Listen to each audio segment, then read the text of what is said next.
Hello and welcome to another episode of DCU Daily. We are back with a brand new week. Of course, there's lots to talk about. We will do our usual "What has James Gunn been saying?" Part of the show where we talk about literally what he has been saying because he usually has a lot to say, answering fan questions. Talking about what songs he may or may not want in the new Superman movie. Of course, there's the big week in DC television. Specifically, we have got a one era coming to a close with Superman and Lois on the CW, and then before the week's out, we will have the debut of Creature Commandos, not only kicking into gear a new era for DC on television, but also just a new era in DC in general with the new DCU, a brand new universe with a whole set of characters that we have met before and some that we have not. So we will get into that and so much more. To do that, as always, with me, I've got John, who I hope is feeling a little bit better. You were under the weather last week. How are you doing today? Still not great. I mean, I sound a little bit better and I could maybe talk for a little bit longer, but I'm going to be coughing a lot, so I'm going to be muting myself a lot, maybe blowing my nose a lot. So, a lot of muting, a lot of coughing, a lot of sneezing, lots of blowing noses. I apologize in advance, but that's the nature of the beast because apparently my sister does not care about, like when she doesn't care about other people when she has a cold. So, me and my other sister have to deal with the fallout of that. So, yay us. Yeah. Well, guys, we got to get into so much today as we usually do. I mean, we're going to be jumping between a few different topics, but like we always do, we start with the news from the world of DC, and usually that involves a lot of James Gunn. So let's do that first, of course.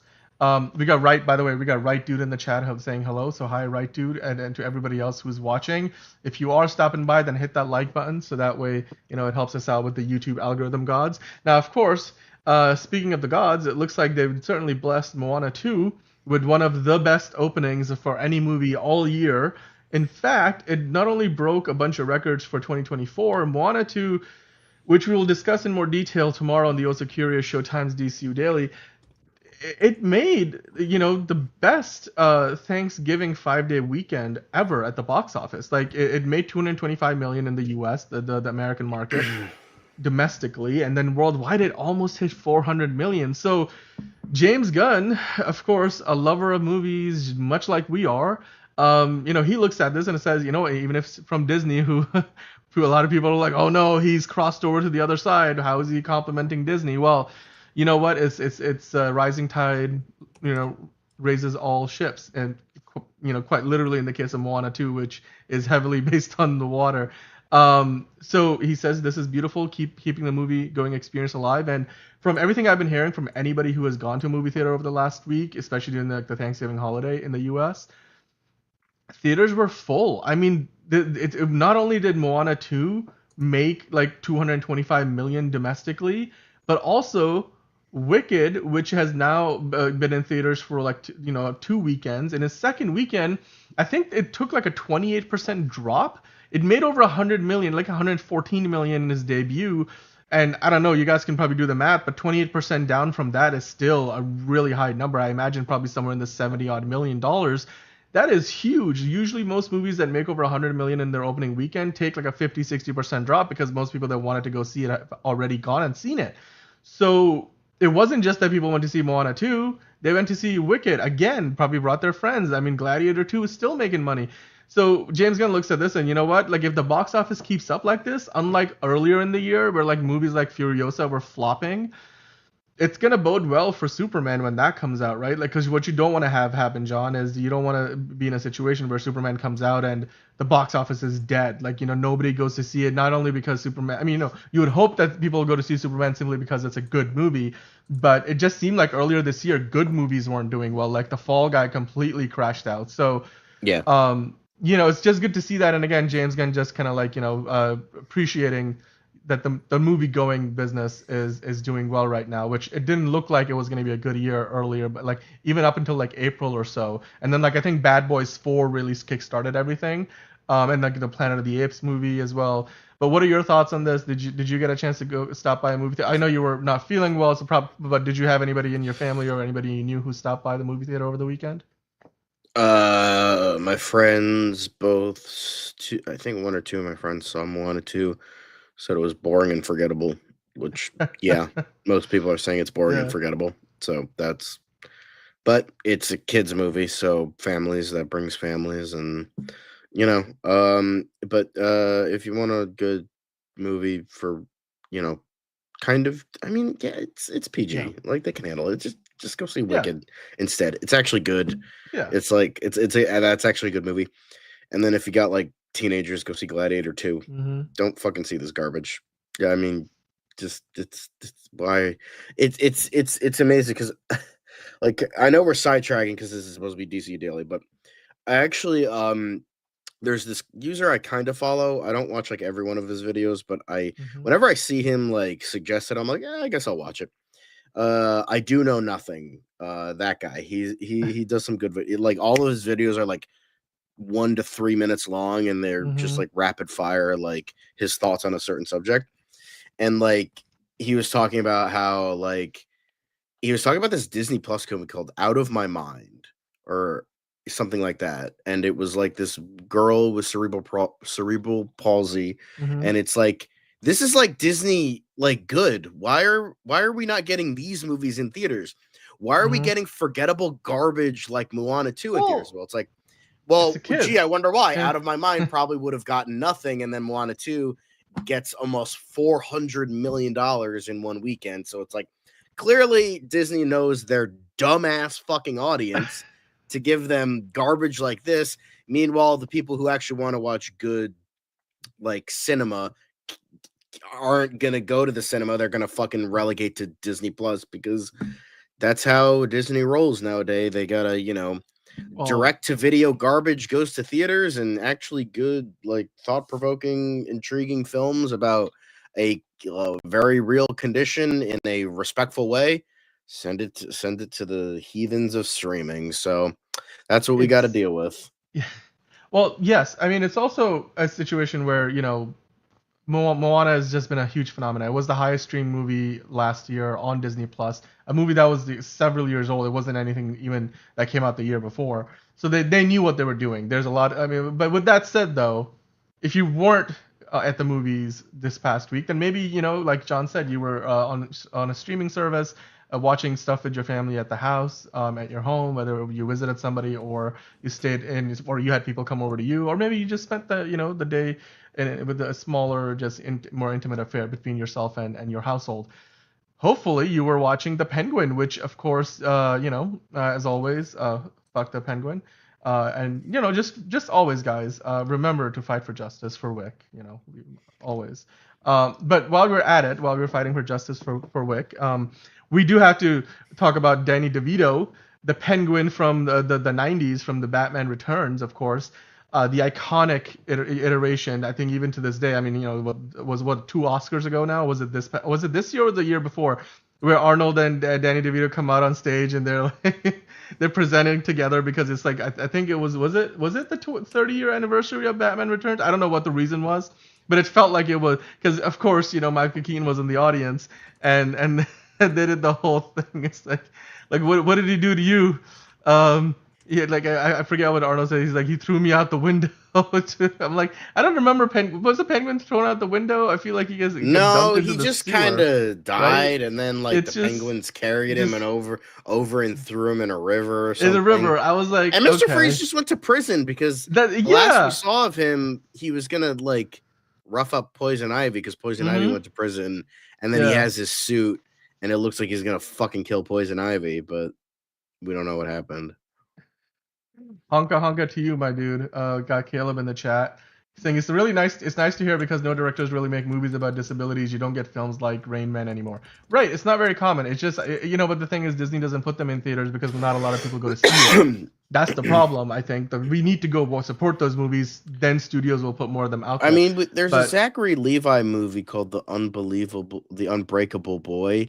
But mm-hmm. the thing is, I feel like a lot of like disability movies are like kind of like predictable, like tug at your Well, heartstrings kind of movies. But yeah. I don't know, just like all of them, I feel like kind of they aren't there to tell a story. They're just showing like, hey, look at this kid with autism being himself isn't that great, which isn't a bad thing. It looks very contrived, and they're not doing it to tell a good story. They're just Yeah. seeing like, hey, look at the monkey fucking play Yeah. for you in front of the camera. That's just like the feeling I get. No, it's Like it's Rain fair. Man was It's great because yes. it like told a story, like a good, Mm-hmm. interesting story, and like the Tom Cruise's character like actually developed, and he didn't want the money anymore. He wanted to be there for his brother and like all that. So you had that. Like that's they wanted to Right. tell that story.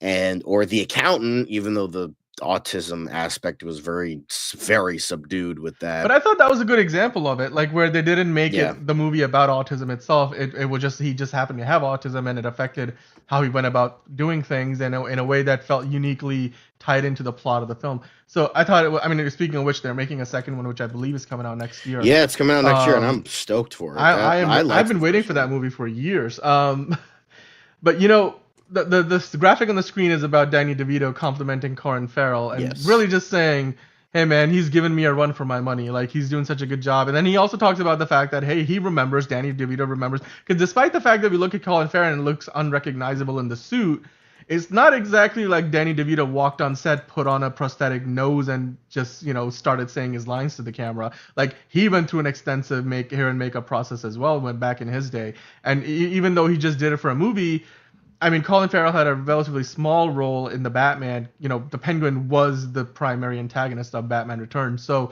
he definitely spent months going through hair and makeup. And so what he said was, oh, Colin's giving me a run for my money. And it's totally different. I've been watching it. I haven't watched the whole thing, but I watched most of what was out. And, it's really good. I understand the trauma of going through like hours and hours of makeup. So there you go. It's a company of two right now, I believe, right? Like I forget the name of the actor who played the Penguin before Danny DeVito in live action, but I don't Burgess know. Meredith. But Burgess Meredith, I don't believe is still alive, right? So No, like he died a long time it's a ago. very small Yeah. club. You can count it, in one hand, and it's good to know that if Colin Farrell is ever looking for somebody who can relate to his experience, he can always ring up Danny DeVito, who I'm sure will answer the call. But it's just good. It's good to see that. Speaking of which, but we've been enjoying thoroughly, Alex the Voice Guy's impressions, and he posted another one today, which I just really enjoyed. He just did like an impression of the first Gladiator movie, and he's just like, "I'm a husband to a moidoid wife." He's like the way he says it is in his accent. It's just hilarious. So loyal soy want. I'm just really having fun with this, and he just seems to have found his niche. So I just wanted to throw it out there. If you guys are not following him, he puts out new stuff like every few days. And it's great. I mean, he obviously is a voice actor, so if you happen to need one, you can always go to him for that too. Now, of course, speaking of movies and voices, we know the voices that we won't hear are that of David Bowie and a few others that a lot of people wanted to see, like Holding Out for a Hero, Don't Stop Me Now. We're not going to hear Freddie Mercury in the movie, or Starman, of course, right? So James Gunn was asked. I'm sure you guys know this. And for those of you guys watching for the first time, by the way, we usually go through the news elements first, and then we're going to get into the review. So we will talk about Superman and Lois finale in a few minutes, and then we will look ahead to Creature Commandos, where the reviews are out. So, but for the time being, John, what do you think about this? Like, James Gunn just kind of ruled out three big ones. I know we did a cast, we sort of did like a song casting, if you want to call it, like months ago for Superman. Like, what songs would we want on the soundtrack? Because James Gunn is known for his iconic movie soundtracks, where, with the Guardians movies, for example. And he just said that, we're not going to do Starman. We're not going to do Don't Stop Me Now. We're not going to do Holding Out for a Hero. I feel like Holding Out for a Hero, he's just going to let that one go for Shrek 5. Because we know Shrek 5 is going to, like, have that song or something to that effect. Okay. But I mean, I don't think that's the case. But, I'm being facetious. But, like, hope. Yes, but what are your thoughts on this? Do you think this means that he has already picked out the songs he wants in there? I would do you think he's trying to play? Because the whole reason why these three songs are ones that a lot of people want, especially Starman, is because they just feel like it's so perfectly described who Superman, the character, and the spirit of the character is. But I mean, if James Gunn is not going with those, then what do you think he might be going with? Do you have any sense of an idea for what? I don't know. Like, I mean, we know like he likes classic rock because we've seen that in the Guardians movies. But he also likes a little bit of glam metal, as shown in Peacemaker. But That's I am true. kind of upset with no Starman because I'm like, I actually wanted to see that. Like at least in like maybe like a the song that leads into the credits. I think that would be really good for the trailer. Holding Out for a Hero, I think um would be a bit much, but I understand because it's like I need a Superman to Hmm. sweep me off my feet. Like I get that. Like the Superman is in the you know name of the song. Don't Stop Me Now. That was already used in That's Shazam. oh, you're right. I do remember that. Yeah. So that would Learning to Fly by Pink Floyd. That would work better if they were doing his origin though, because it's literally learning to fly. But the fact that they're not, I don't think that would work as well. But your head's in the right place, Caleb. So Land of Confusion by Genesis. I don't know Genesis as well as Pink Floyd, so I don't know that song, but I do have a couple songs. I do. Do you want me to talk about them? Because I have a No, no, couple. no. We're gonna save those guys. We're actually Okay. we planned out the week's worth of episodes, and so what we have decided to do is on Wednesday we're going to go through a whole list of picks that we want to talk about specifically for Superman, knowing that the three that you see on screen here are not going to be in Are there. not going to be used. And I have some good So ones. I yeah. have some good ones. They're right here. They're covered so you can't see them, but they're on this notepad. They're on this post-it note right here. I'm see right there, but you can't see It's through it. Look, I have a lot of good thinking. information. I have other information on here too. So, And John writes in really Ooh, small like you letters. Oh, come on. You it was can't don't give it away. Come on now. oh, ooh, oh, But by the way, oh. I just want to say for those of you guys watching for the first time, if you're watching on X, if you're because we usually are not only on YouTube but we're on Twitch. You can watch us on X. You can also see us on Facebook. So if you're watching on any of the other platforms outside of YouTube, we may or may not see your live comments, but we of course will try to reach out and see if you have anything to tell us, or if you have comments or ideas, suggestions, fan theories, questions, and comments, you're welcome to drop them down in the comment section on whichever platform you're on, and then we usually will go back in and dig out the comments and discuss them at the end of every show. Yeah. So like today we have a few comments that we picked out that we're going to get into later Yeah, on. boy. But of course, then if you're on the YouTube chat, then we will do our best to catch up to you there. So Caleb Underwood was saying Land of Confusion yes. references Superman throughout the lyrics. Yes. Okay. That I feel like that's I kind of that would be that. as you would say apropos. I think that could work. Now, I want to get into one other story here and switching over from the side of Superman to Supergirl, because the other thing we're gonna do on Wednesday is go through some Supergirl stuff, like in terms of who her parents might be, in terms of the actors that they might choose to play those characters. But John, there's a story out here online where James Gunn basically again confirmed this on Threads, because somebody asked him about it. It was a rumor floating around, and he was like, "All right, you know what? This one is true." And that's that the Supergirl movie finally has a cinematographer. So Yes. here's basically what went down. Like there was a rumor going about Rob Hardy joining the crew for Supergirl: Woman of Tomorrow. Of course, his credits include movies like Annihilation, Ex Machina, Goated. Civil War. Goated. Civil War was a great movie. I think So underrated. pretty much All of them underrated.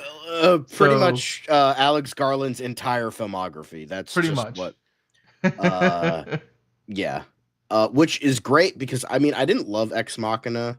I thought it was okay. The effects were amazing. The effect that they won an Oscar for those. I think they were. No, they did, and a lot of people amazing. didn't see it coming because a lot of people didn't see. It wasn't a movie that made like $1 billion, but if you watch it, it's truly mind blowing what they do, especially on the budget they do it on. Like CGI I've ever seen. That and like The Creator were really good. But Annihilation was excellent. I love how the surrealist imagery in that movie was really good, and then Civil War was also beautiful. It was more like grounded because Civil War is a very grounded kind of movie, but Rob Hardy is definitely a great addition to the stacked crew they're getting, because I remember the costume designer also did like a lot of like really great stuff that they got, or production designer, I forget what it was, but she did a lot of really good movies. So And Craig Gillespie, not the best director, but I think he'll bring something great to the screen. And then Anna Noguera, obviously, we've got nothing from her, but hopefully she can surprise us. Given that she's an actress, I wouldn't mind seeing a cameo from her. Wouldn't that be nice? Like if she actually ended up being on screen for a little bit in the movie, that I would like to see that. To be fair, especially with Mr. Blue Sky in Guardians 2, James Gunn is an ELO fan, so there is the possibility of all over the world by ELO being in it. Maybe. But, maybe we'll get into it. I mean, maybe John already has that on his list. Who knows? We'll talk about it. Maybe not. Who knows? Stick around. It's gonna be fun. I'm sure you guys have ideas too. But no, Rob Hardy, another great talent. It's always good to have talent both in front of and behind the camera, and we now have at least 3 confirmed castings for the movie itself, and then of course we now have more talent behind the camera too. And like you said, he's no joke. The guy's done some work that specifically from a genre standpoint, it matches up well with what the Supergirl movie is meant to be, right? Like what you're gonna see here is somebody who isn't coming from like a rom-com background doing a big sci-fi movie, right? He's done movies that are meant to have similar stories and sort of scope. Goated. Yeah. I want to see Superman be a fan of Metallica. James Gunn, you better fucking do it. Or I'm going to fucking pull an Amber Heard on your fucking bed. You better watch it. You better fucking put Metallica in the goddamn movie. If you don't, I'm coming for you, James Gunn. I'm fucking coming for you. Wow. We got Hugo. Oh, hello. We got Hugo Millie in the chat, John. I think Hugo needs a. There you go. Wait. Hold on. We gotta find the music.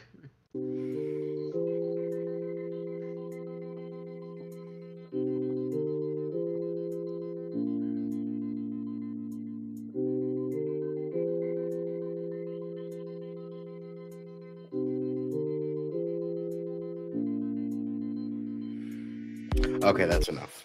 I was trying to water a little bit, not gonna lie. Well, that was for you, Hugo. For your daily dose of John. Perfect. Perfect. Call me. You're going to turn into MODOK, says Hugo. Okay. All right. Maybe Space Oddity when Superman is flying into outer space. Okay. Well, I mean, some of these are, you could go a little more literal. You could go more story based. I like to think that James Gunn would stick with music that's more in line with the story that he's trying to tell and what feels best in the moment. Because he doesn't just do something just because it sounds like a great Superman thing to do. Like I feel like he tries to stay as close to what works with the story at that particular moment at the time. With that said, John, speaking of Superman, of course, we have another Superman to talk about, a Superman and Lois specifically. For the final time, Superman and Lois, the series finale just aired. We are doing this show on Mondays. If you guys are watching this after the fact, we're literally about an hour ago, I believe, the show finished, or a couple hours ago at this point, it finished airing its final episode, the series finale, bringing to an end a whole era of DC television that was on the CW ever since the early 2000s when Smallville first started airing, all the way till now. And it's appropriate that we started off with the Superman show and we finished with the Superman show, and even more appropriate that it was an origin story to Superman with Smallville all the way to now, Superman and Lois, a more experienced, family Superman who we got to see a different side of the character that we really haven't even seen in the movies yet. So yeah, but you know what? Despite the fact that it's a quarter century's worth of DC on the CW on television, it just feels like it all went by so fast, John. What did you think about the series finale? What were your thoughts? I know you guys in the chat, if you have watched the show already, let us know. If you're watching after we are live, then drop your review in the comments, and we will definitely bring those into the show in future episodes as well. So, John, I just want to kind of throw this to you and your thoughts on the episode, and then we're gonna get into some more details. But let's just start with what your overall thoughts are on the finale, just a whole end of an era. And specifically this episode, did you think it was a nice finale? Because that's something a lot of shows don't stick the landing. Did Superman and Lois do that for you? This was a show. It didn't end with a mighty roar, but it didn't end with a whimper. It ended just right. This past season was kind of rushed. They didn't have a ton of time to really work out what they really wanted to do, I feel. And that was kind of felt in the overarching season, unfortunately, because of budget cuts, of episode cuts. Many of the actors had to be relegated to guest. So that was kind of felt overall this season. But what I liked, but the ending here, it was so perfect, it almost just kind of erases all that, because this is the only one of the few superhero shows I've watched all the way through where it did not get canceled and ended properly. Mm-hmm. Like, the only other two shows to do that were Stargirl, which was another show that eventually became a CW show, and Legion. Those were the only two, because every other one, like all the Netflix shows got canceled, like all the Netflix Marvel shows got canceled. Even the Fox X-Men shows all got canceled, right? Like they did a Yes. couple of those, and none of them really. Legion was the only one that minus Legion, right? The exception. The Gifted got canceled, which is a shame, because The Gifted was also really, very different but very good. Because I mean, I never finished. If we're counting this, if we're not counting this, I never finished an Arrowverse show. I didn't finish The Flash. I didn't finish Arrow. I didn't finish Legends of Tomorrow. I never even watched Batwoman, Naomi, or Gotham Knights. I didn't finish Supergirl. That was ironically, Supergirl was the only one I was the closest to finishing, because I only skipped the last season. I missed the last 4 seasons, 3 to 4 seasons. I forget which one I left off. I think it might have been season 6. I think I missed the last 3 seasons of that. I didn't watch the last 5 seasons of Arrow. I only watched 1 through 3, and I quit that. I think I quit Legends of Tomorrow by like season 5, I think. Season 4, I don't even remember whenever they fucking brought like John Constantine in there, and that was bad. Then yeah, and then I never watched Batwoman, and looked like shit. It was shit from what I heard. And then Naomi, I heard that was bad. That got canceled after a season. Gotham Knights, that looked terrible, and that got canceled after a season. So yeah, but if we're counting Superman Lois, it's the only Arrowverse show that I watched from beginning to end, all the way through, where it ended properly and we got a proper ending. And overall, I thought the episode was very well done. I thought it was not exactly like the best, most like greatest fucking ending of all time, but like sometimes that's not the best shows, because that's the problem with a lot of shows. They want to do everything, and they either want to do everything or they subvert expectations, because wanting to do everything is like, what's a good one to like do that? Like they wanted to do How I Met Your Mother wanted to do everything, and like it kind of failed with that. At the same time, the other one, subverting expectations, I feel like that one gets done a lot more. Like Seinfeld did that, and everyone hated that ending. How I Met Your Mother, ironically, also did that, and everyone hated that ending. That was another one where it just like ended perfectly. I mean, but it's like they set it up. Like the Breaking Bad is like a good example of like the whole full circle. Anyway, sorry. I don't know if you want to compare it, but yes, I agree with you. Yeah, subverting expectations and all that shit. The best endings, usually, more often than not, sometimes Breaking Bad is like one that's like, it's just, but it kind of fits into what I'm gonna say, is a goodbye. It doesn't have to be the greatest thing ever. It doesn't have to be subverting expectations. It doesn't have to do all the things. It doesn't have to be like, oh, but they're going to expect this, but we're going to do this instead. No, it's just like, All Good Things is another great example of just a goodbye. Like Star Trek Next Generation. That is a show, is just like, we're just gonna say goodbye. And that's when the show, Walter White dying, that was a goodbye. Mm-hmm. Saul finally going to prison, that was a goodbye, like in a way. When you're just saying goodbye to your audience, that's when it works. Sopranos was another one that tried to like subvert expectations, but like it still like weirdly worked. It just people got in a hissy fit about it because, like it just cut to black because it's like that was fucked either way. You either see Tony get shot and people have a hissy fit, or they don't see him get shot and they have a hissy fit. We didn't see him get shot and everyone had a fucking hissy fit. So, Dexter, both times they try to subvert expectations. Well, actually, the first ending to Dexter tried to subvert expectations. Everyone hated it. Then with Dexter New Blood, they tried to do like all the things, and then everyone hated it again.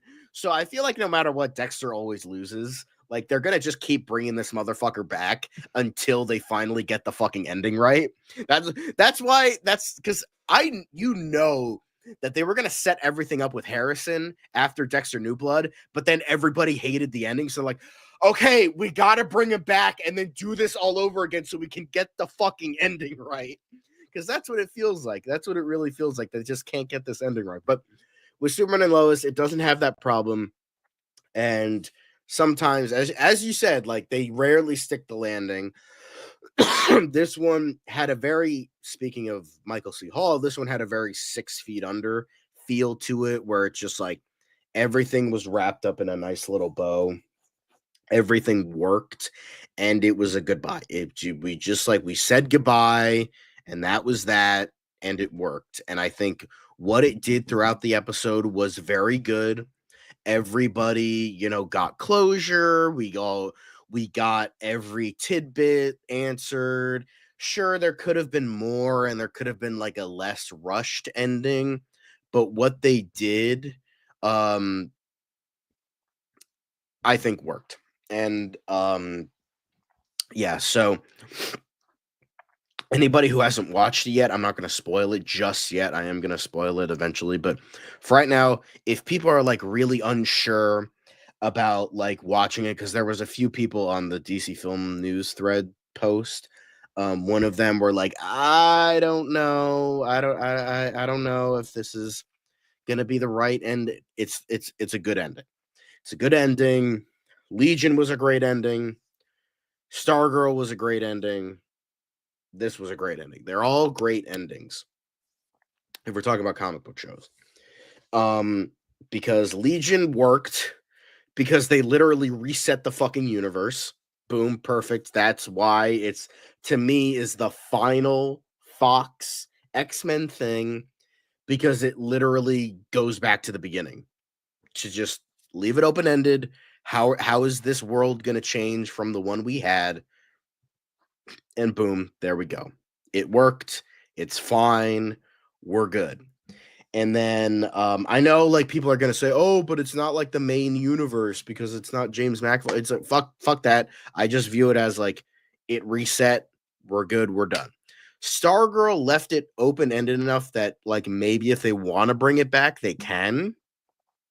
But they also gave it a finality to it that worked, a very comic book finality to it, and I really liked that.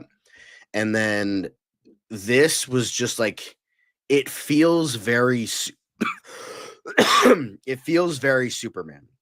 And with this, it like the DC on CW started with his beginning, and then now it ends with Superman's end.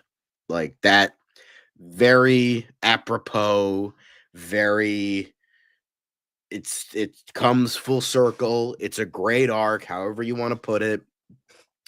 It started with, Tom Welling coming in, being Superman in high school, and then it ends with Superman and Lois. So with that, I do want to get into some specifics. I like how they handled, so I'm going to get into spoilers now. So anybody who has not watched it, I would say mute it or come back or whatever. We're going to be talking about this. And then when the Superman and Lois banner goes away, that's when it's cool to, come back. because it literally just fucking aired 2 hours ago. So I don't want to spoil it for people. But I liked how they did Doomsday here. It was kind of the Smallville one, but done better, where they're trying to give him like a human element. Because how they tried to do Doomsday in Smallville, I remember like not believing it and then like reading about it. I'm like, that sounds like the dumbest fucking thing I've ever read in my life. But like, I can kind of see what they're trying to do, because Doomsday is not a villain. He's just a plot device. He's just there to kill Superman. Like that's it. That's the only reason Doomsday exists. So, you know, I think what they did here, they had that human element of Bizarro becoming Doomsday. And I think that worked, because we saw that here, because it showed like the power of Superman and Lois across multiple worlds. How it's like, this is kind of the relationship that binds the multiverse. I'd like to view it like that. I hope that's how they were viewing it here, because that's how I like to see it. Wow, Marvel, you can actually have a loving couple as your main hero and your main love interest work, and everybody likes it. Isn't that crazy? Isn't that amazing? Yeah. For the love of God, just have Peter and MJ fucking be together. It's not that fucking hard. We want to see it. It's not that fucking difficult. Please shoot Paul in the head, have them be together. It's not that fucking hard. I don't understand this inability to not make them together. It's so fucking ridiculous at this point. Anyway, moving back to, loving couples done right, we have Superman and Lois just like being this like, just this amazing power couple. They're great for different reasons. We love Superman because of his morals, his, we like the big action scenes, of course. We like the surface level aspects, but we also love him and his like morality. But we love Lois because she's strong-willed, but like for a human, but like isn't like annoying about it. And she's, she feels strong, but isn't like, but it's not in like a denigrating sort of way. I don't know if that makes sense, but like she feels strong, but like not talking down to your audience a little bit. What I feel like a lot of like modern female characters do. They're like, look how amazing and strong she is. She's just, no, that's just how Lois is. That's just how Lois is as a character. So I really liked that. I think they showcased that well here. We had a lot of fighting with Doomsday and Superman. I wish they could have done. I really wish this was like a 90-minute to 2-hour series finale. I understand why they didn't do it, because they only had so much budget to stretch. But I liked the battle with Doomsday. I thought that was good. You had like John and Jordan coming in and like helping out, and that was great. So that was awesome. We got that. We got, we did get some, mech suit Lex Luthor, which was great. Love to see it. We got like just like Superman going ham. I liked how, going back to like the Lois and Superman binding the multiverse sort of thing. What I really liked about that was like, because it showed like Bizarro, like his humanity wasn't totally lost. And it kind of reminded me of the ending of The Fly a little bit, where it was, it could, because what they do is that he brings him to the sun, because if you remember, and this was an intelligent thing by making Bizarro Doomsday, is because if you know, everything on Bizarro World is backwards. He uses a red sun to power himself, and a yellow sun loses his powers. So in this case, they make that work here, and they make that the biggest ultimate weakness for Doomsday, because he has the body of Bizarro. I would hope so, but like, let's not get into that. Hold on. Yeah. That's my thoughts on that. Yeah. Blowing my nose. That's what Paul is. My fucking snot. That's my thoughts on that. But what I liked about Yeah, so I liked how, like, because of that, like, oh, it actually worked. So there is like an out to actually kill Doomsday rather than like, oh, he just dies fighting him, because that's like kind of boring, and we've seen that before. So I like how they do that. So he brings him to the, he's like, the yellow sun kills him, so we're gonna do that. So Superman like brings him to the yellow sun, and he brings him to like he's like on the outer skirts, and he's about to like fucking like punch him into the fucking sun, because he's like, I need to fucking kill this guy. And then like fucking Brundlefly pointing the shotgun at his head. We have that moment where he's like, no, just I'm ready to go. It's okay. You don't have to do that. Just let me go. I need to go out not as a monster, just try to go out as something that resembles humanity and resembles some innate part of me that is still human. Right. And like there's this great exchange, even though there's like this CGI monster, that terrible CGI monster, because they only have a TV budget to do this, where they really like they have this like look back and forth that it's like it says like a million words between the two, and then he eventually just pushes him into the sun, and he like disintegrates while he thinks of Lois back on Bizarro World that's not there anymore because it got destroyed last season. So it I really liked that. That's like the human element that like to Doomsday that like works, and I really liked that. Everything else in terms of like making Bizarro Doomsday, I'm not saying it was bad. It's just like the buildup was not great, but the payoff was good. Mm-hmm. The payoff worked the best in regards to Doomsday, like Bizarro becoming Doomsday, and I liked that. And so, like, there was that great exchange, and then we have, you know, Superman fighting mech suit Lex Luthor, and because, like, you know, he was in the sun for like a hot sec, no pun intended, he like regains all his power, and he just like Lex Luthor's just like nothing. He's like, okay, fucking motherfucker in a suit. All right, let's see what you can do. Bam, bam, and he fucking just lays him out. And that was great. It was like we got two great battle scenes. We got Doomsday and we got Lex Luthor. It felt satisfying, but it was cool to watch on a surface level, but it was satisfying because of the personal, like, mano like there it was shown in the trailer for this episode, but it's like you fucking came after my family. You're fucking done. Like, I'm not even gonna like play pussyfoot around this. You're fucking done. And so it was this great moment where Superman just comes in and he just fucking sucker punches him in the chest, and John Henry's armor just shatters into a million pieces, and he's like, yeah, go fuck yourself. I'm done with this. I'm done with you, you bald ass motherfucker. Get out of my face. We're done.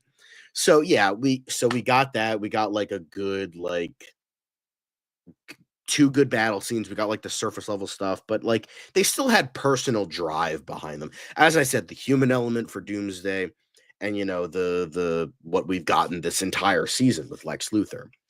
So, you know, I think I really liked that as well. And then we got some like tying up other characters, which wasn't bad. It's just like I don't care because I hate the Langs, so like it's like whatever, fuck off. But like we got like there was stuff like earlier on in the episode with like Lana and John Henry being like, oh, can we make this relationship work? And then it cuts to a year after he defeats Lex Luthor and Doomsday, and it's just like they're married, they're getting married. It's like, okay, I guess that's nice, but I hate Lana, so I don't give a fuck. But I like John Henry. I hope I you know, he's happy, so I'm happy, but I couldn't give a fuck about Lana. But we have that. That was very special because it was like, I just wish that meant, because it's just like, if he was here throughout the season, this I think would mean more. But like Wally Parks, like well, they but couldn't. like this is, I think this is where the fact that they didn't have the budget, They didn't the have amount a of budget, and they episodes, didn't have they the sort of cast had members to. it was like you said, they tried to do a little bit of everything, but they still like it was trying to find It that still balance, felt right? rushed, but You even want then, to pay off a few things for the people who did. yeah, You didn't like the length. I'm sure there's a lot of people out there that did and wanted to see maybe like how that story was gonna get paid off. So I get it, I get that. But anyway, sorry, continue. um, yeah, it's just like the impact isn't as much. Like we finally have him moving on from Lois of the other world, but I still think it worked because there is a moment at night between him and Natalie where she's like, I think mom would like to see you happy, even though this world technically isn't our home. It feels like home. So I feel like those like personal smaller moments did make up for the fact. I just wish we saw more because I loved Woolley Parks as John Henry Irons. I think he did a great job. I love the character and I love him playing the character, and I think that would have been great to see. Um, but like even then, I still think we got some good forgivable things.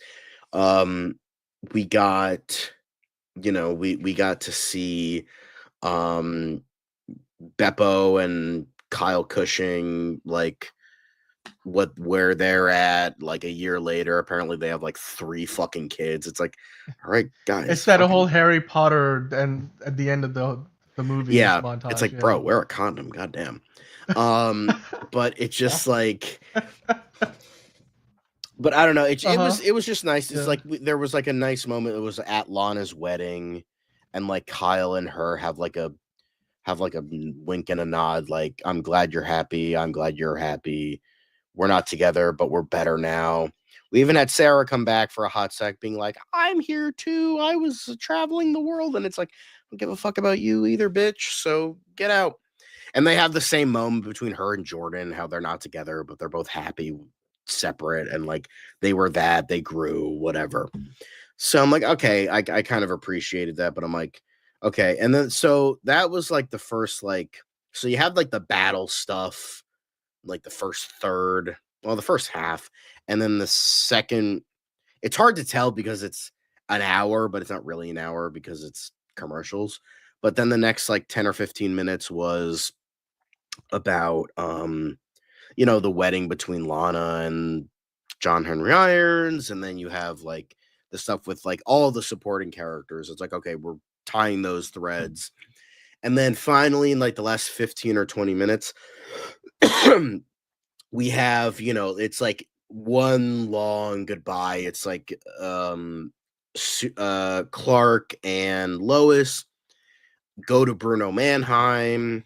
They're like, hey, we want to try to help the world more than just saving people, not just be there for the disasters, try to prevent the disasters from happening. So they use their celebrity nature, their celebrity status to actually help fix the world, like from like a political socioeconomical kind of view. Maybe not political, but I would say socioeconomical view where Right. they like donate money to the homeless, open up more schools, open up more hospitals, and use Bruno Mannheim because he was kind of that for the suicide slums of Metropolis.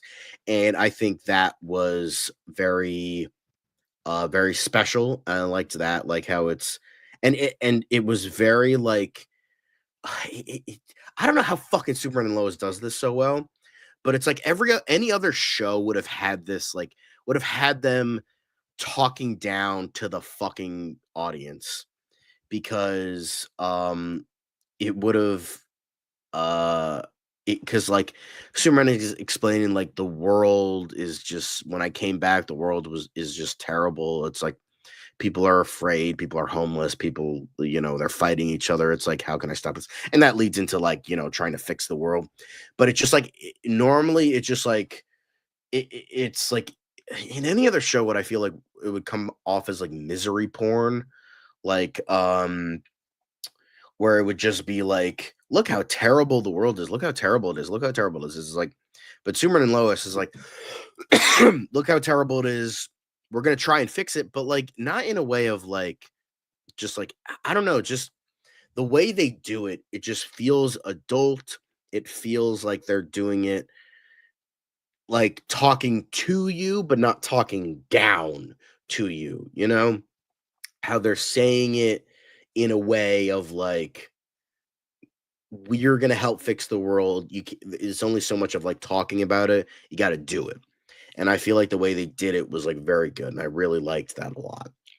Um, so I thought that did well, and then like the last we get another time jump where it's like we see them like growing older and doing a lot for the world. It's never said when he loses his powers. It's just like he gets old, and it's just assumed at one point he loses his powers. So it's like okay. We see Jonathan and Jordan all grown up with families. Um, I don't think Jonathan is with Candace because I think he's with a blonde or something. So I guess that relationship didn't work out, which is good because like high school relationships never do. But like they see like they have like grandchildren and they're interacting with their grandchildren, and eventually like them and him and Lois are on the farm, and they spend their final years together, and it's revealed that Lois's cancer comes back, she dies, and we have in her last moment she sees her father, and like she goes into the afterlife, which is a very nice moment, very bittersweet. And then eventually we see you know we see Crypto. Kind of. Well, after Lois's passing, he's like Clark is upset. He's like he's down on he's down in the dumps. He's like just the universe doesn't feel right to me right now, and so he's like, I got a dog. It's just a regular golden retriever, Nate, and he names him Crypto. I'm like, that's cute. I really liked it. He's like, how the hell did I never have a dog? And I feel like that was really cute. Um, so eventually, he's on a walk and his heart gives out. Kyle resuscitates him, but it's revealed that he can't do much. And then, Superman Clark dies and he's like surrounded by his sons, and he's like going through like all like he wakes he looks like a ghost, and he wakes up and he's like the world like how I saw it. I came here alone, but then I became surrounded by things, and these are the things worth living for, like friendship and wonder. And it doesn't feel schmaltzy. He's like forgiveness. He sees Lex Luthor like an older Lex Luthor. He's like they're like kind of a moment of forgiveness. We see Kyle and Christine. We see his sons younger when they're Alex Garfin and the other kid, I don't remember his name. So he's like going throughout his house. He sees John Henry and Lana and all that. And then finally, Jonathan and Jordan open the door, and we see Lois, and she's wearing this like beautiful red dress, and she's like, oh my god, she's so beautiful. So it's like we see Superman moving on into the afterlife. He kisses Lois, and then the credits roll. So it's a very nice like ending to everything. Also, we did get one thing I did want to mention. We do get like a super family shot. I think you could pull that up on DC Film Threads. I think I don't know which one, but go yes, here it is. So we get this nice shot. We get them in their super suits. We get John Henry wearing like a cape and like looking more like the Steel from the comics. And we get Natalie in her Starlight outfit. Arclight, whatever name she went with. But yeah, we got two very different. Like it looks like Jonathan's wearing the more 90s super suit without the leather jacket, and then it looks like Jordan's getting like a more original one.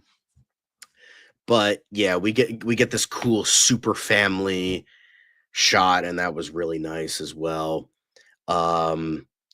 But yeah, I think this was a show that ended well. It ended just right. It ended perfectly. It was just like he dies and he moves on, and they move on, and like 'tis life kind of thing. And I think that worked. I think that was very lovely. Um, I don't know if it's like one of the greatest endings of all time, but it ended it just right. Like, oh, this bed's too hard. This bed's too soft. Well, this ending's too hard. This ending's too soft. This ending is just right. And you know what? that's good enough for me. That almost erases all the problems I had with season 4 because it just like it's a series finale that's so good that it just like, okay, boom, it does all the right things, checks all the boxes, and as I was saying before, it's a final goodbye. So you know what? That's good in my book. I think it's a great ending. The Superman and Lois was a great show. I would say seasons 1 through 3 are like 9s or 10s. I would say this season overall would maybe be like a 7.5, maybe an 8. A lot of rushed stuff, not enough episodes. But the ending would like, I would say it's like 7 by itself, 8 with the ending. Like it bumps it up a bit. So yeah, overall, Superman and Lois was a great show. It is the end of an era, quite literally the end of an era of the Arrowverse. Like DC, I feel like DCEU and Arrowverse went hand in hand. I think I mentioned that before. And so this is like really the final goodbye of that previous era. And then literally 3 days later, we're getting a new beginning with Creature Commandos. So I think they had to have done that on purpose because that's just too perfect. So yeah, I think let's not so we don't get flagged. No pun intended if we're talking about Creature Commandos. But yeah, so Superman and Lois, don't be worried, don't be upset. Don't be angry that it's over, be happy that it happened, you know? So yeah. I mean, it's also like the end of an era, right? Like it's like we talked about at the very beginning. Yeah. It finally brings to a close the DC presence on broadcast television, specifically on the CW, that started all the way back with, you know, Smallville back in the early 2000s. And then, of course, when we first got introduced to Bitsy Tulloch, Lois Lane, and of course Tyler Hoechlin Superman, they felt very different from the versions we ultimately ended up getting for the last few years in Superman and Lois. So yeah, it's just and you know, the Flash wrapped up last year. Now DC's gonna have a presence that's probably gonna be primarily on, you know, HBO and Max, which, you know, I think for the better. But yeah, I mean, you see here Bitsy Tulloch posted a bunch of photos from over the years, and it does, you know, like Caleb mentioned earlier, like, you know, make you feel a little nostalgic, right? Because it's a whole era, especially if you grew up in that time and you enjoyed the shows. You may not have liked everything, you may not have liked all the shows, and you know, you might have dipped in and out of a few of them, or you know, you might have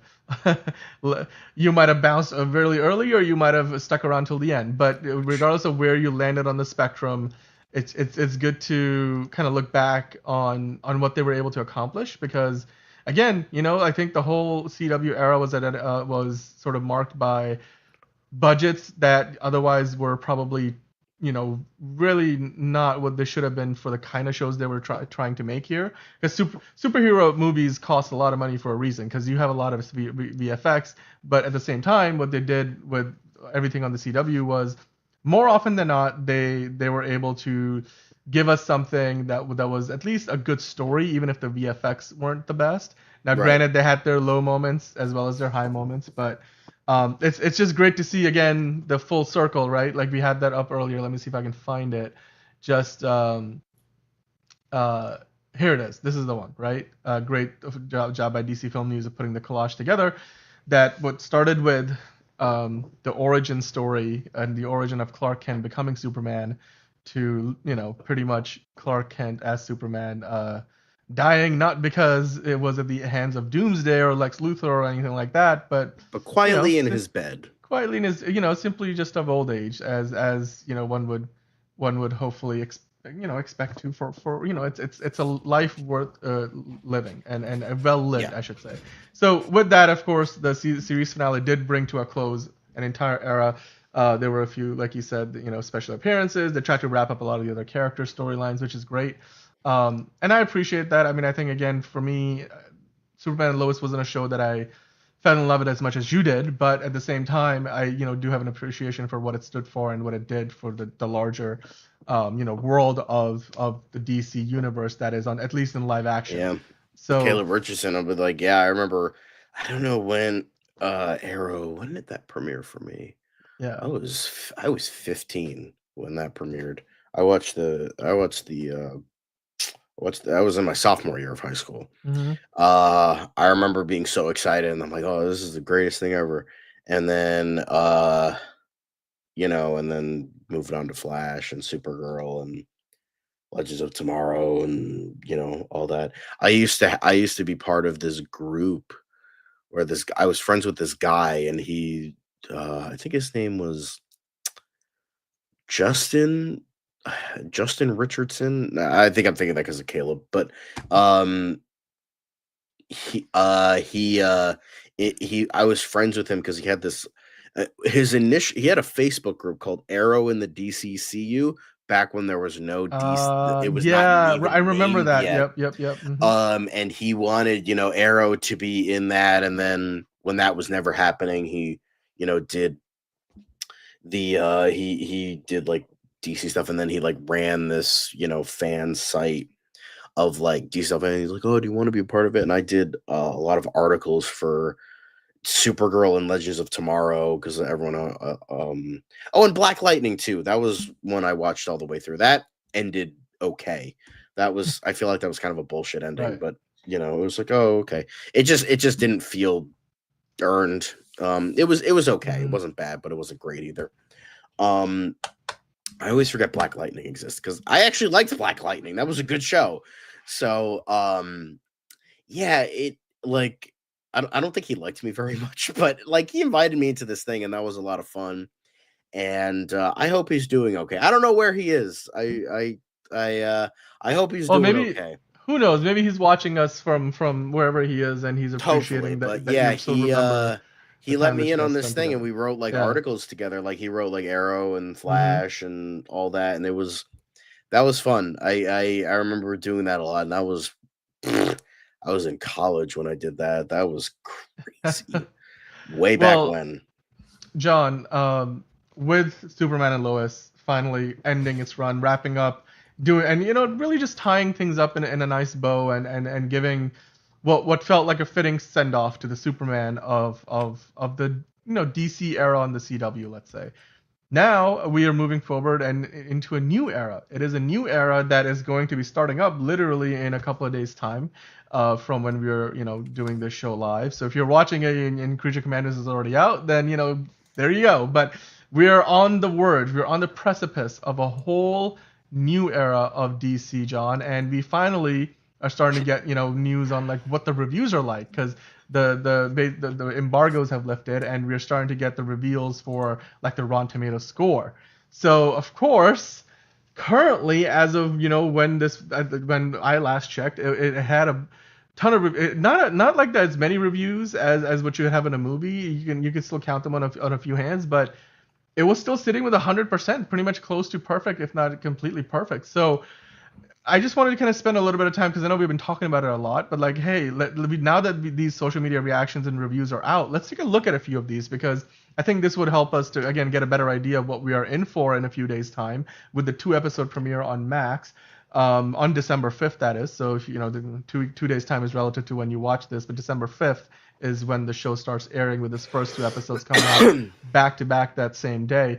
So you can see it on Max. It's the Max original. So if you have the streaming service, you can find it there. If you're living abroad outside of the United States, there's different countries have different deals where Warner Brothers might have it on Amazon Prime or on Netflix, or maybe like in the UK, I believe is like Sky has it with their streaming service. So it would vary depending on where you are. You guys can correct me if I'm wrong about any of those assumptions, but basically, now that we are getting this close, let's talk about a few of the reviews, right? Brandon Davis from comicbook.com put out this review. He actually has interviewed James Gunn on the cast of this show not too long ago, and he basically described it as very good, saying it takes a moment to hit a quality stride, but my favorite episodes are definitely episodes 4 and 5. So right smack dab in the middle of the show. James Mhm. Gunn designed the episodes to give each character a chance to grow, and I love his style with that. It's weird, it's fearless, and it's funny. The animation looks great on screen. The characters are perfectly cast, which we've been talking about how the cast for this show is just absolutely star-studded, and it looks like a lot of them could cross over into live action. So it's good to hear that they're a good fit for the roles that they're in. It's definitely an interesting start, says Brandon Davis, for the DC universe, because when it ended, I wanted to see more. And that's what you like to hear, right? Like, you want to hear that when you watch the show and you finish it, that you want more. That's always a good sign, right? Like, when you finish watching the first season of Peacemaker and you want more, that means you're looking forward to seeing a new season of it. Like, I'm looking forward to see, for example, like the new season of Severance that starts early next year on Apple TV Plus. Silo just started a second season. I'm really looking forward to the Superman movie. That's ideally the feeling you want to walk away from. So, in continuing with that, there's a couple other reviews I want to quickly go over, John. Then I want to get your reaction to what you're seeing and hearing here. This is from DC Film News' account. So Nexus Point News is where they usually post their reviews.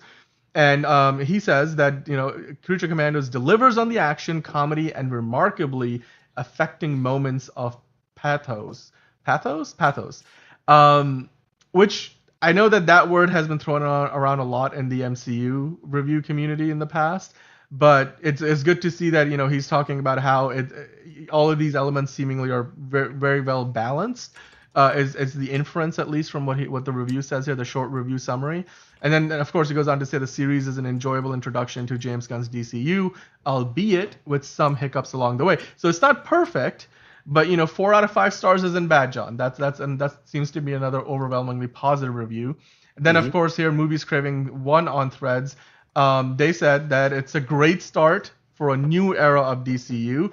And James Gunn's Creature Commandos early on with 10 reviews was sitting with a perfect 10.0. We can go and look at the current number as we're doing the show in a little bit. But here, again, a quick review says, with electrifying characters and bold storytelling he has become known for, James Gunn uses Creature Commandos to craft a perfect launching pad for his new DCU. 5 stars. So again, a great review there. And then if you keep going a little bit further, you have James Gunn himself just, pretty much posting the comicbookmovie.com review saying that it's been like waiting until Christmas morning to share this series with you all. See episodes 1 and 2 on December 5th. Of course, we mentioned that it is a couple of days from when we're doing the show.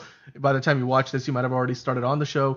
But John, what are your thoughts on this? I mean, so far it looks like, a crazy, captivating instant classic that puts the new DCU on the right path. Like, there's stuff like that. Like, we're getting a lot of good reviews. Like, nobody seems to be saying a ton of negative, things about it.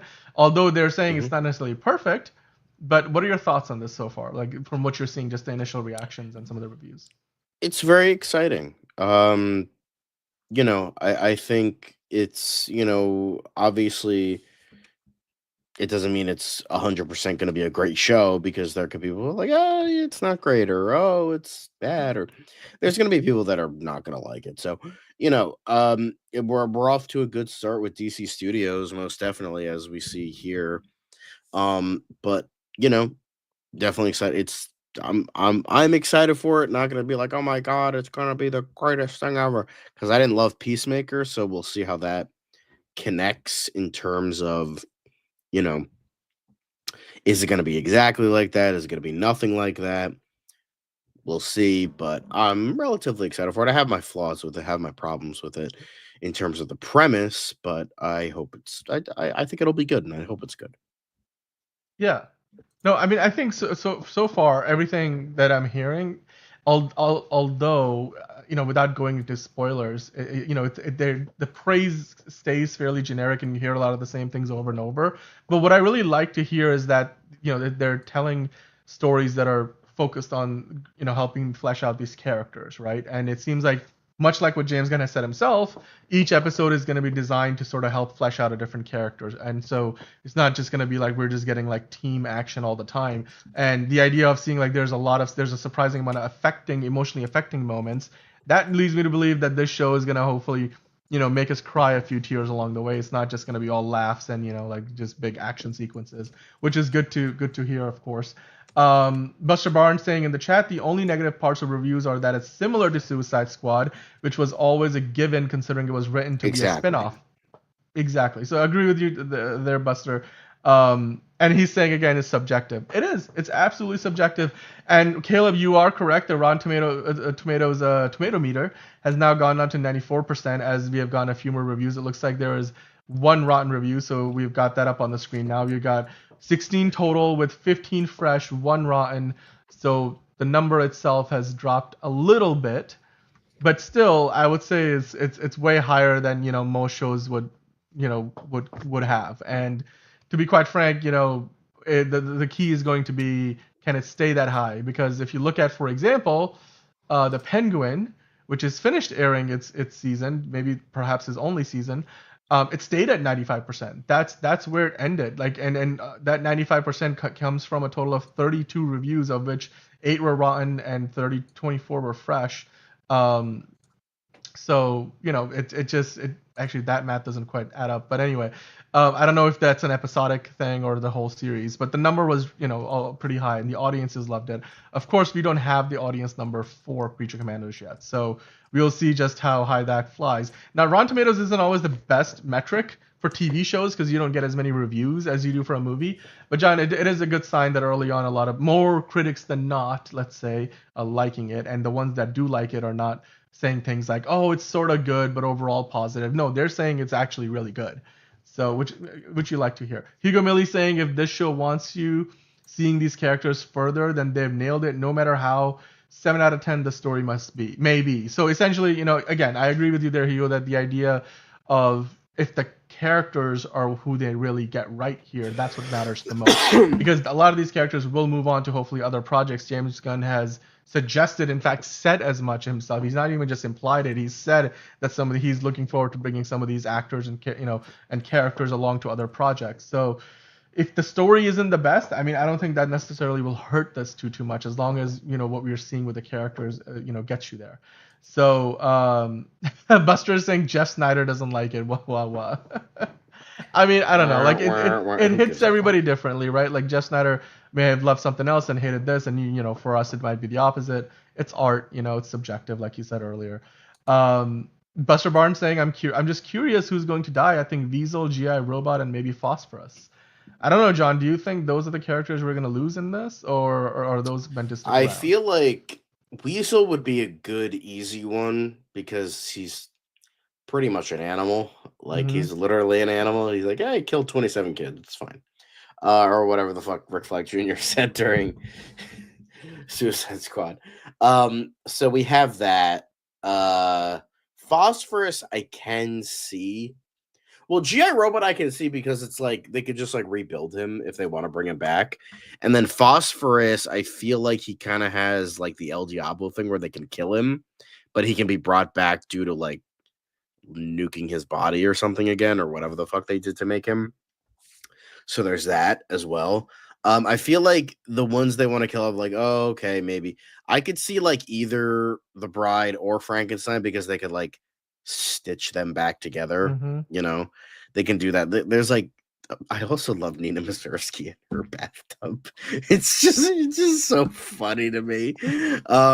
It's ridiculous, but I think there are a couple characters that they can easily get rid of, and like I feel like Sean Gunn voicing GI Robot kind of excuses the fact that like, okay, he can be fucked off and like he can get killed off. Same with Phosphorus, since Alan Tudyk is voicing now 3 characters, so it's like, all right, get rid of one of them.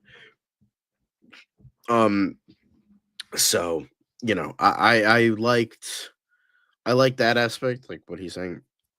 So I just hope some people actually, I mean, because that was the thing I liked about the Suicide Squad, is that unlike Suicide Squad, it actually had the balls to fucking kill people, because it's called the Suicide Squad. They die. That's the point. Don't get too attached. Still, justice for Rick Flag, man. That he did not deserve to die. I just don't think. The reason why I was like, it didn't even advance the story. I don't know. To me, that one sort of, especially because then they made a Peacemaker show and he's not even dead himself. I will never agree with you on that, but that's fine. That's okay. It's okay.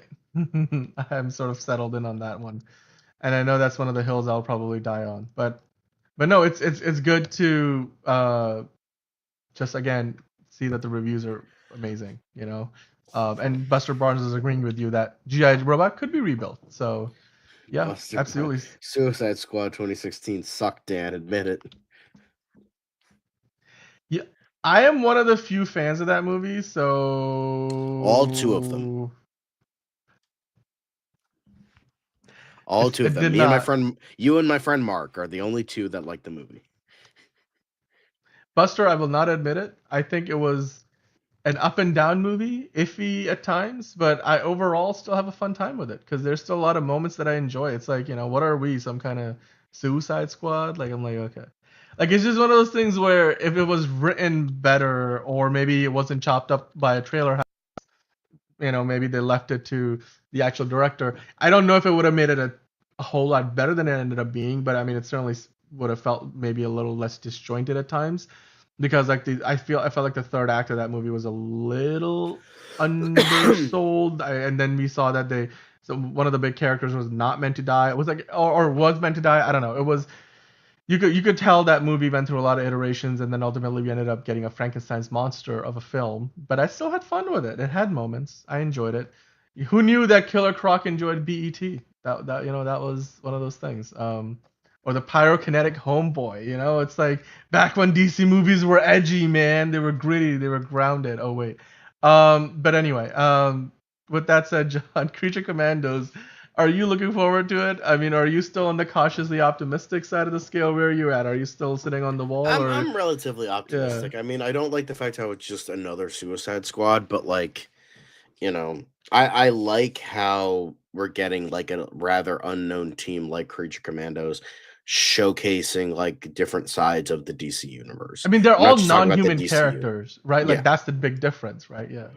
Minus Rick Flag, but yeah. Yeah. There's Sergeant Rock. Yeah. Oh, and we got Ron in the chat, by the way. Hello, Ron. Suicide Squad 2016 is like Venom 2018. It's awful, but it's fun. Hey, you know what? Venom isn't awful. It's fun. It's actually a good movie. All right. I agree with you there. I agree with you. I think Caleb has got a very good point there. I think they're both not good movies, but they're fun. It's a guilty pleasure thing. That's what am I? Some kind of Superman? Absolute cinema. And we just like end with the Martin Scorsese like meme. That's how the credits roll. Yeah, perfect. Remember, it's like it's self-aware too. This 2016 Suicide Squad. It's like, where are we going? Oh, we're going towards that swirling, pile of trash in the sky, which became like the absolute pinnacle of all big action adventure superhero movies or otherwise blockbusters in the summer of the 2010s. Like, I feel like there was like a half a dozen movies. Of course, Man of Steel had it. It wasn't a pile of trash. It was like water or whatever. But the same imagery. I remember that was like a common thing. Caleb saying, "Oh wow, that's crazy. The actor who played Kid Loki in the Loki Disney Plus series just announced on Instagram Live that he is currently homeless. He's streaming from a shelter. That is terrible. I hope that somebody's able to help him. Jack Veal. Wow.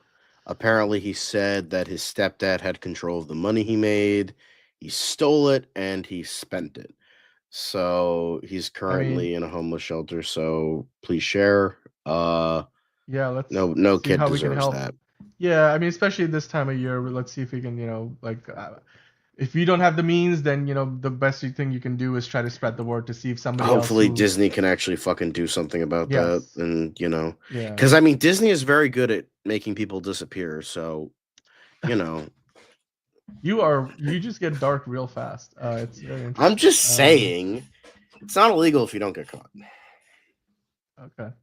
Well, I'm just gonna remind you guys, John's opinions are his own, do not represent that of Osecurus or DCU Daily, but just take them for. Oh yes, there was actually a sex scene in Creature Commandos. Yes, and James Gunn has video of Frank Grillo voicing that scene that he is very eager to put out into the world.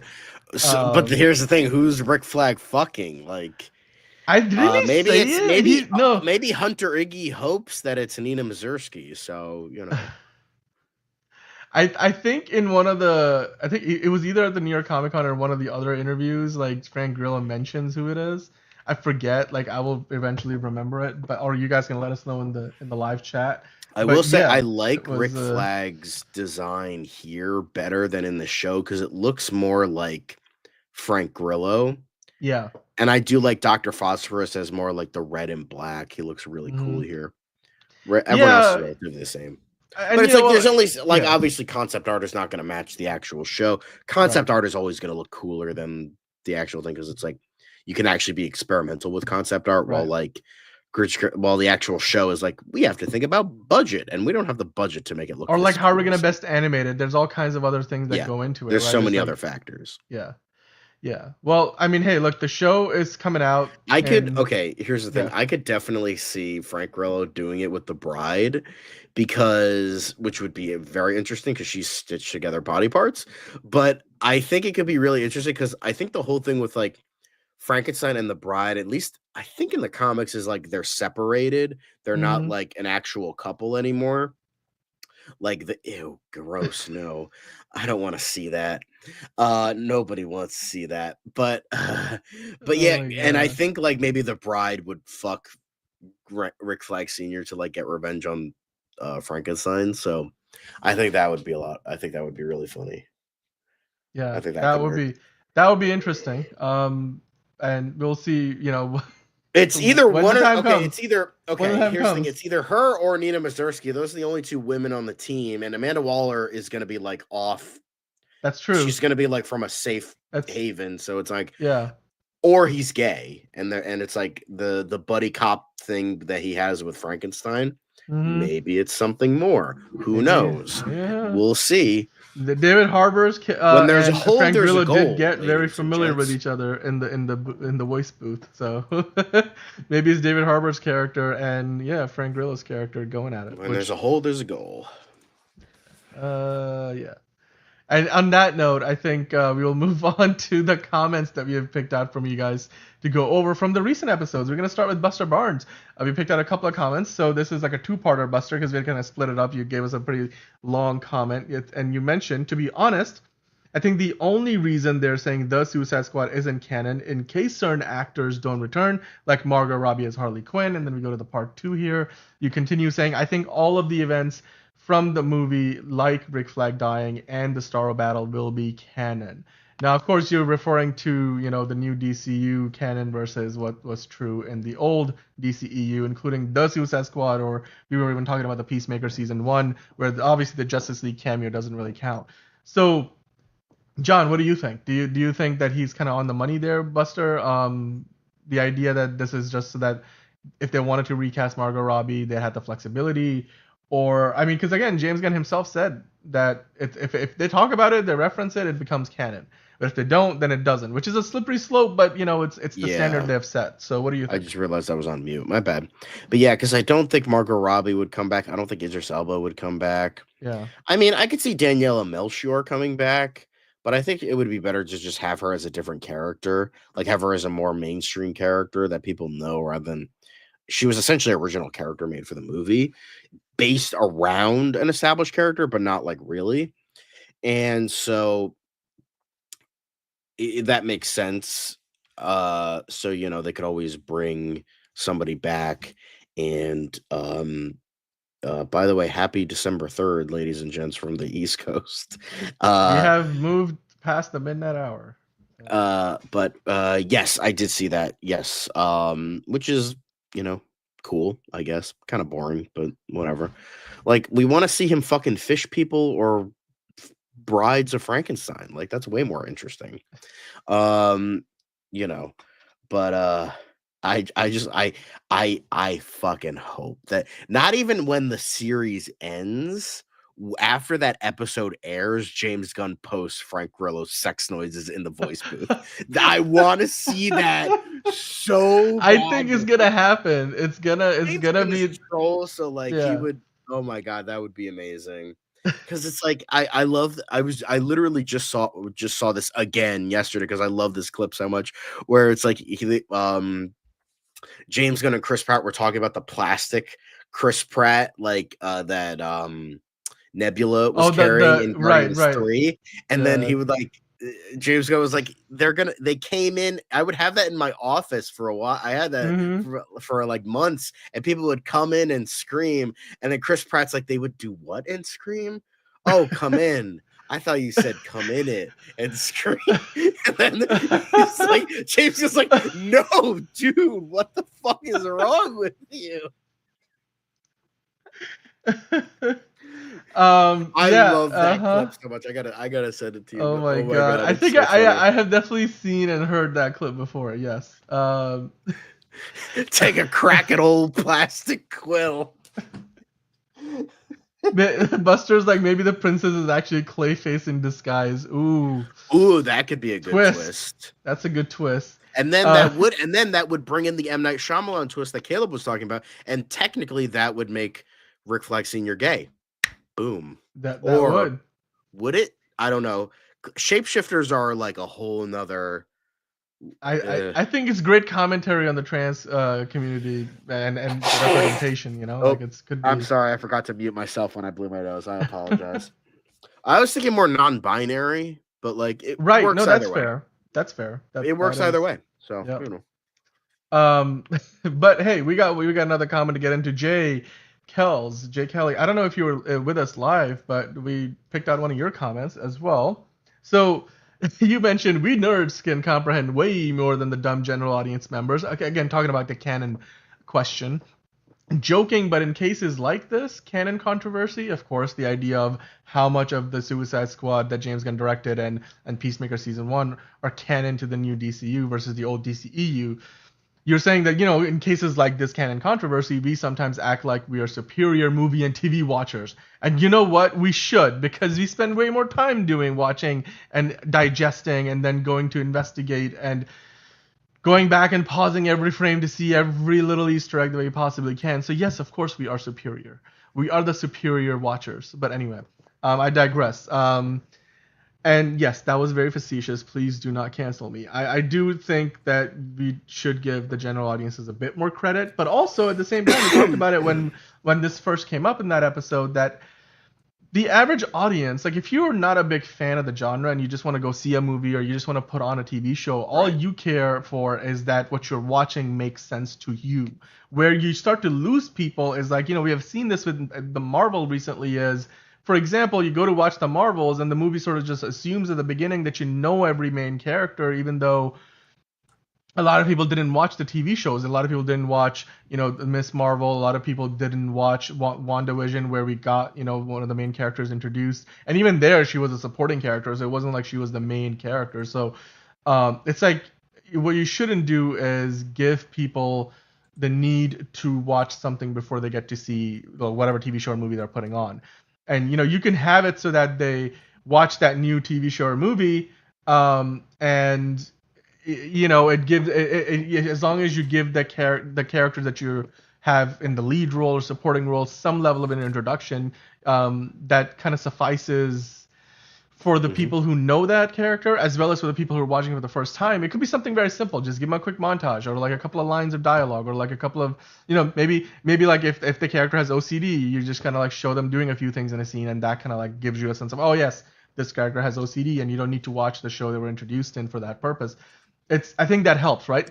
And a good example of this from the Marvel side was in Black Panther. Even though we had Black Panther introduced in Civil War, Captain America Civil War, if you never watched that movie and the first time you saw him, Chadwick Boseman playing T'Challa in Black Panther was in the movie Black Panther, then you still would have understood who he was. And they had a little bit of a flashback sequence that kind of harkened back to his father dying in Civil War and such. But I think with DC they could do the same thing. James Gunn, I think, has said as much, and he'll probably say it again in the future, and we'll get into that. But yeah, I mean, the idea that the general audiences, we should be giving them more credit. I agree with you there, Jay. I think most people can kind of understand. They can add up the pieces, and as long as what you're making works by itself while also working with the larger universe, that's all that matters. People can watch Creature Commandos or not watch it at all and go watch Superman, and James Gunn has said it won't matter. Like, you don't have to watch the TV show. You can just go watch Superman and let that be your first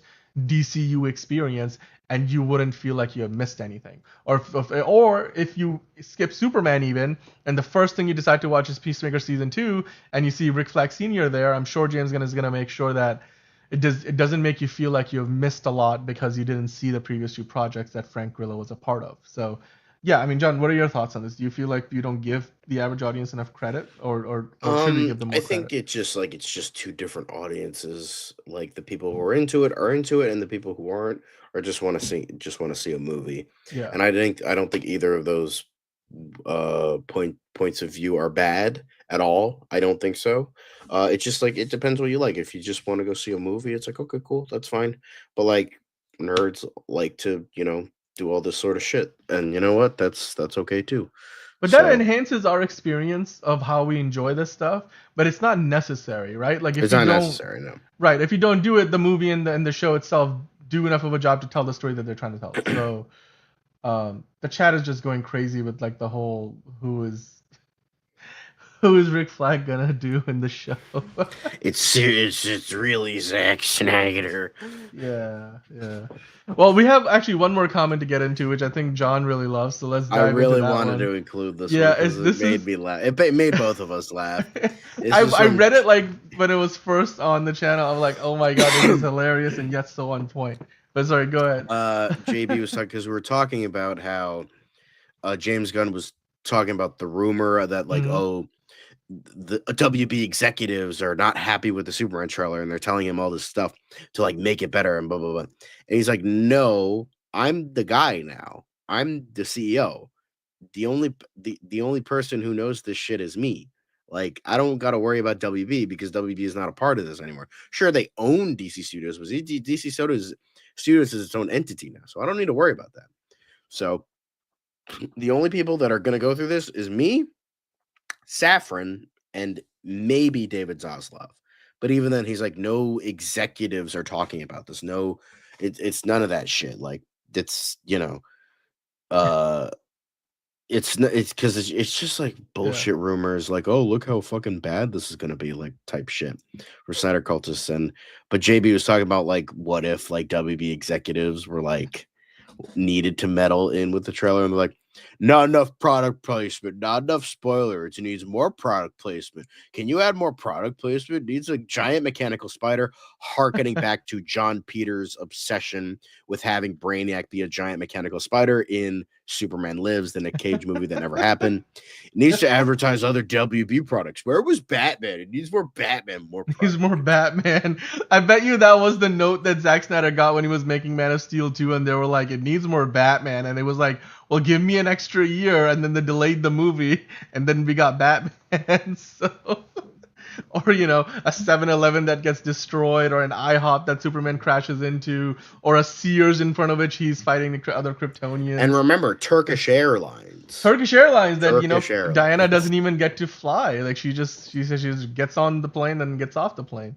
I remember seeing all those commercials being everywhere. Like they shot a bunch of stuff, and then Turkish Airlines was the I official remember this fucking thing where it's like airline partner of the Zack Snyder was movie. like, I was so inspired by Turkish Airlines. And it's like, what the fuck are you talking He about? was so inspired by the paycheck, and that from Warner Brothers because of the Turkish Yeah. Airlines sponsorship deal. Oh my god, yes. Needs more bad credit cards.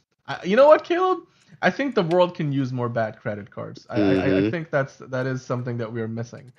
Um, WB wasted so much money on the BVS marketing. Well, that's not really with that stuff. It's actually they're making money because Turkish Airlines is paying the studio to be associated with them. It's sort of like when you Yeah. watch a sports team and you have their like Manchester United has who do they have on their shirt now? It's Snapdragon. They make the Mm-hmm. chips in your laptops. It's like Snapdragon, the company, pays Manchester United, the team, to put the logo on the shirt because they know that since there's so many millions of people that are fans of it, and of course they're playing on TV all the time, it's marketing for them. So like Turkish Airlines was the one paying Warner Brothers to do the marketing. It's sort of like also Sears and which they don't really exist anymore, but like 7-Eleven and IHOP, they all paid Warner Brothers to put their logo in the movie. So in fact, I remember reading back when Man of Steel came out that it actually recouped a good chunk of his budget with the sponsorship deals. So I think, I mean, creative Hollywood accounting will tell you the movie didn't make money, but like Man of Steel was profitable. And many producers from close to the movie over the years have come on and said, not Zack Snyder or Deborah Snyder, but like other producers that were involved with it, they've said that the movie made a profit that was well over 150 million dollars, which is pretty much what the studios would want to see. It's not like the Joker, the first Joker movie, which made like probably over $600 million in profit, which is one of the highest figures ever, period. But most superhero movies, by the time Disney was done probably spending the money they did marketing Avengers Endgame and making it, even though it made $2 billion, like they probably, after again profit participation for the actors like RDJ making another 50 100 million off of it, they probably ended up with like 500 million maybe in profit, and that's like one of the highest grossing movies of all time. So 150 to 200 million for Man of Steel wasn't bad. And speaking of which, I think Superman can do the same. Superman can be very profitable if they play their cards right and if the movie's Yes, good. sir. So yeah. Buster Barnes saying Superman will make between 600 to 800 million if it's good. I agree with you.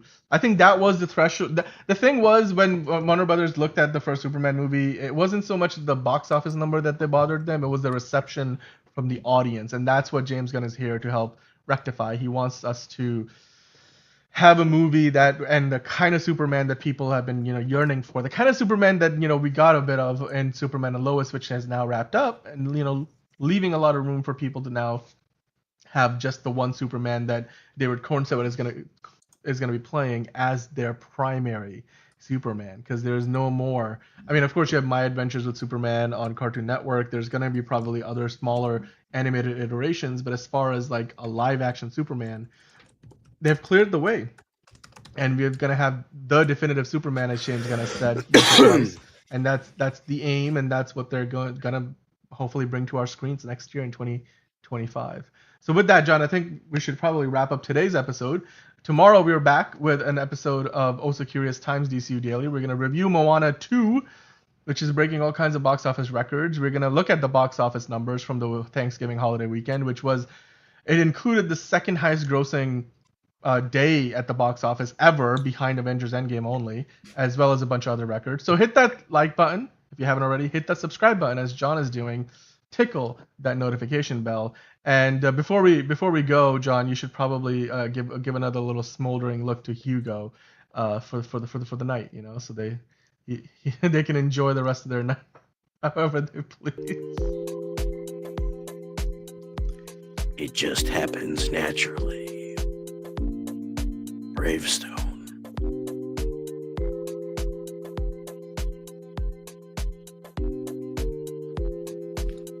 Yeah, that's. Oh yeah. Okay. All right.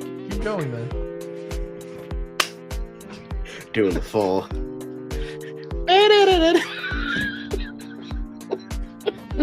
Just a full emo Peter. Just like if. Yep. That's gonna be. We're gonna have to put that into the news intro, man. Like, I feel like that's an all-time classic. That's gonna be in there. But yeah, we're gonna call it a night on DCU Daily, or a. And then before we get demonetized, we gotta cut it right there. We gotta cut it right there. Well, with that said, guys, we'll see you tomorrow of another episode of Oh So Curious. We'll be back at 10 p.m. Eastern time with the show. We'll have DCU Daily. We'll have the Moana 2 review. We'll probably talk a little bit about Marvel. We'll look ahead next week to the weekend movies. And of course, we look forward to having you back here live, watching with us on YouTube, Twitch, X, Facebook, wherever you're finding us. Thank you again for checking us out. And of course, wherever you are, leave us your comments down below in the comment section. Hit that like button, hit that subscribe button on YouTube if you're watching there. Thank you to everyone watching us live. You'll be here in less than 24 hours. Until then, go watch Moana 2, Wicked, whichever movie you want to see in a movie theater, or see a bunch of stuff on streaming. Don't watch Moana 2. Do your Hollywood, do your holiday movies rewatch. Start that up, like whether it's Home Alone or watch fucking Polar Express, watch Die Hard, Elf. Watch It's a Wonderful Life, Elf. Yeah. Home The Alone. Shop Around the Corner. I don't know. Like, better watch out. Iron Man Krampus, 3. Any of those. Batman Returns. So many Christmas movies to watch. So many Christmas movies. But yeah, Shazam. Shazam. Yes, that's true. Yes, the first one. Yeah. Which is better than Peacemaker? Caleb. You better watch out. Yeah. Or Krampus is coming for you for your shitty ass opinions. Yeah. Oh well. Okay. Cool. You're just picking fights to end the show. Yeah. I'm like delirious. It's fine. I could tell. I could tell. Well, guys, we'll see you tomorrow. We'll let John rest, and we'll be back with another episode of DCU Daily.